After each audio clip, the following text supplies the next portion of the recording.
Hi friends, आप सभी कैसे हो। आशा करता हूँ कि आप सभी अच्छे होंगे।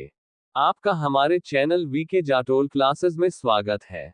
आज के इस वीडियो में हम 18 अगस्त 2025 के मुख्य करंट अफेयर्स और उनके एक्सप्लेन के बारे में चर्चा करेंगे।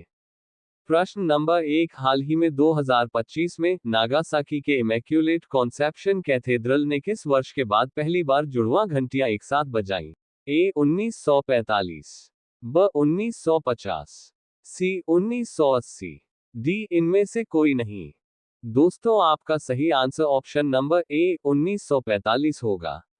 9 अगस्त 2025 को नागासाकी के इमैक्युलेट कॉन्सेप्शन कैथेड्रल, जिसे उराकामी कैथेड्रल के नाम से भी जाना जाता है, में 2 घंटियां एक साथ बजी, जो 9 अगस्त 1945 को अमेरिकी परमाणु बमबारी के बाद पहली बार बजी।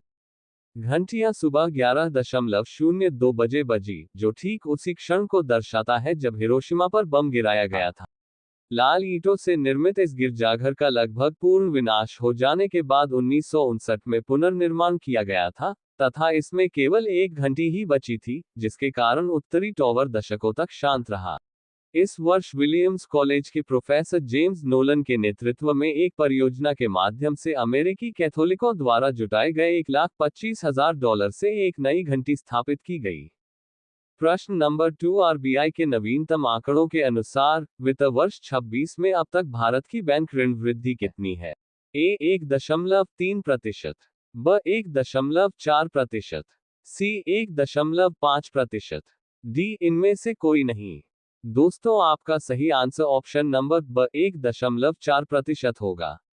भारतीय रिजर्व बैंक के नवीनतम साप्ताहिक सांख्यिकीय सर्वेक्षण के अनुसार वित्त वर्ष 2026 में अब तक भारत में बैंक ऋण वृद्धि घटकर 1.4% रह गई है, जो पिछले वर्ष की इसी अवधि में 2.3% थी। इस बीच जमा वृद्धि 3.4% पर स्थिर रही है, जबकि पिछले वर्ष इसी अवधि में ये 3.5% थी। प्रश्न नंबर 3, बीएसएनएल का शीर्ष दूरसंचार प्रशिक्षण संस्थान BRBRAITT, जो नए उद्योग आधारित 5G और AI कौशल कार्यक्रमों की मेजबानी करेगा, कहाँ स्थित है?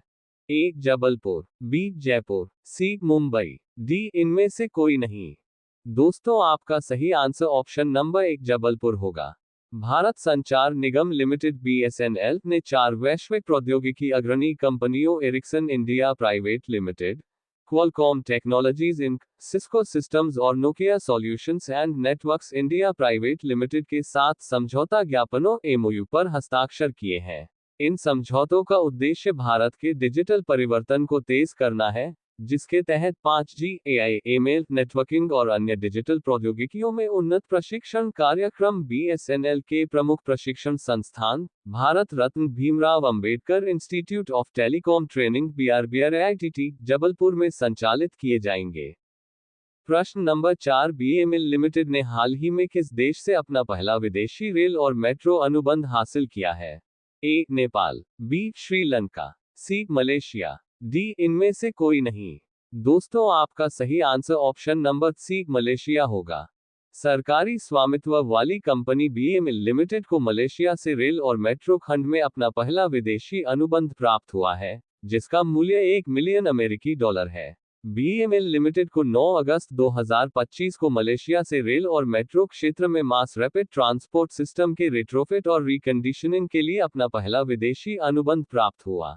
BEML 3 क्षेत्रों में काम करती है: रक्षा और एरोस्पेस, खनन और निर्माण, और रेल और मेट्रो। इसकी अत्याधुनिक विनिर्माण सुविधाएं Bengaluru, Kolar gold fields, KGF, Mysore और पलक्कड़ में स्थित हैं, जिनमें एक मजबूत अनुसंधान एवं विकास बुनियादी ढांचा और एक राष्ट्रव्यापी बिक्री और सेवा नेटवर्क है।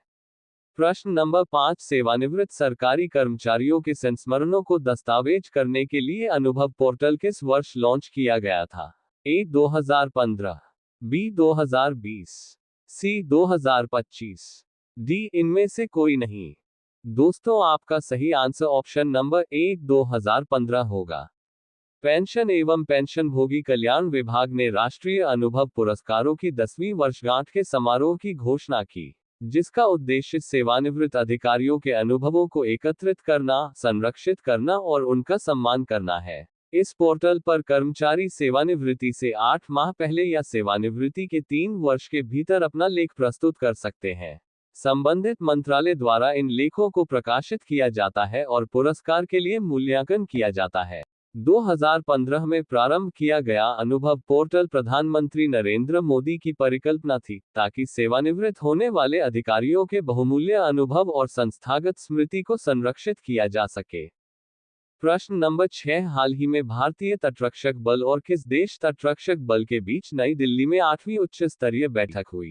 ए. चीन, B. Singapore, C. Sri Lanka, D. इनमें से कोई नहीं। दोस्तों, आपका सही answer option number C Sri Lanka होगा। भारतीय तटरक्षक बल आईसीजी और श्रीलंका तटरक्षक बल एसएलसीजी के बीच नई दिल्ली में 8वीं उच्च स्तरीय बैठक हुई। इस बैठक में समुद्री प्रदूषण से निपटने, समुद्री खोज एवं बचाव तथा समुद्री कानून प्रवर्तन के क्षेत्रों में सहयोग को मजबूत करने के साथ साथ क्षमता निर्माण और तकनीकी सहायता पहलों को बढ़ाने पर चर्चा हुई। भारतीय प्रतिनिधिमंडल का नेतृत्व आईसीजी के महानिदेशक परमेश शिवमणि ने किया, जबकि श्रीलंकाई प्रतिनिधिमंडल का नेतृत्व एसएलसीजी के महानिदेशक रियर एडमिरल वाईआर सेरासिंघे ने किया। प्रश्न नंबर 7, वित्त वर्ष 2024 व 25 में भारत का कुल रक्षा उत्पादन मूल्य क्या था? A. 1.15 lakh crore, B. 1.20 lakh crore, C. 1.51 lakh crore, D. इनमें से कोई नहीं। दोस्तों, आपका सही answer option number C 1.51 lakh crore होगा।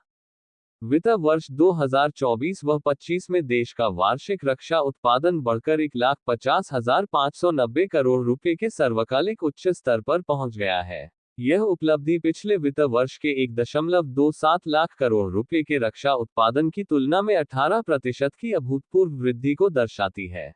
वित्त वर्ष 2019 व 20 के बाद से अब तक 90% की आश्चर्यजनक बढ़ोतरी को भी प्रदर्शित करती है। उस समय यह आंकड़ा 79,071 करोड़ रुपए था। रक्षा सार्वजनिक क्षेत्र उपक्रमों डीपीएसयू और अन्य पीएसयू का कुल उत्पादन में लगभग 77% योगदान रहा है, जबकि निजी क्षेत्र ने इसमें 23% की भागीदारी की है। भारत में रक्षा निवेश के लिए निजी क्षेत्र की हिस्सेदारी वित्त वर्ष 2024 व 25 में 23% हो गई है, जो वित्त वर्ष 2023 व 24 में 21% बढ़त को प्रदर्शित करती है। वित्त वर्ष 2024 व 25 में डीपीएसयू और निजी क्षेत्र का समग्र उत्पादन क्रमशः 16% तथा 28% बढ़ा है। वित्त वर्ष 2024 व 25 में रक्षा निर्यात बढ़कर 23,622 करोड़ रुपए के रिकॉर्ड स्तर पर पहुंच चुका है। यह वित्त वर्ष 2023 व 24 के 21,083 करोड़ रुपए के रक्षा निर्यात आंकड़ों की तुलना में 2,539 करोड़ रुपए अर्थात 12.04% का उछाल है। प्रश्न नंबर 8, किस भारतीय नौसेना के जहाज ने हाल ही में द्विपक्षीय नौसैनिक संबंधों को मजबूत करने के लिए मोरक्को के कैसाब्लांका बंदरगाह का दौरा किया? A. INS Kolkata, B. INS Tamal, C. INS Nilgiri, D. इनमें से कोई नहीं। दोस्तों, आपका सही answer option number B INS Tamal होगा। भारतीय नौसेना के नवीनतम स्टील्थ फ्रिगेट आईएनएस तमाल ने हाल ही में 6 अगस्त से 9 अगस्त 2025 तक मोरक्को के कैसाब्लांका के 3 दिवसीय महत्वपूर्ण बंदरगाह दौरे का समापन किया। आईएनएस तमाल पिछले 2 वर्षों में कैसाब्लांका की यात्रा करने वाला तीसरा भारतीय नौसैनिक जहाज है। कैसाब्लांका से प्रस्थान के बाद आईएनएस तमाल ने royal Moroccan navy ship Mohammed 6 के साथ एक जलयात्रा अभ्यास किया। प्रश्न नंबर 9, जतन पहल के तहत किन पुरातात्विक स्थल संग्रहालयों की कलाकृतियों का पुनर्तः डिजिटलीकरण किया गया है? ए. वेल्हा गोवा और नागार्जुनकोंडा, बी. कोलकाता और लखनऊ, सी. सारनाथ और हम्पी, डी. इनमें से कोई नहीं। दोस्तों, आपका सही answer option number A Velha Goa और नागार्जुनकोंडा होगा। प्रश्न नंबर 10, पीएमई ड्राइव योजना की अवधि 31 मार्च 2026 से बढ़ाकर किस तारीख तक कर दी गई है? ए. 15 मार्च 2028, बी. 26 मार्च 2028, सी. 31 मार्च 2028, डी. इनमें से कोई नहीं। दोस्तों, आपका सही आंसर ऑप्शन नंबर सी 31 मार्च 2028 होगा।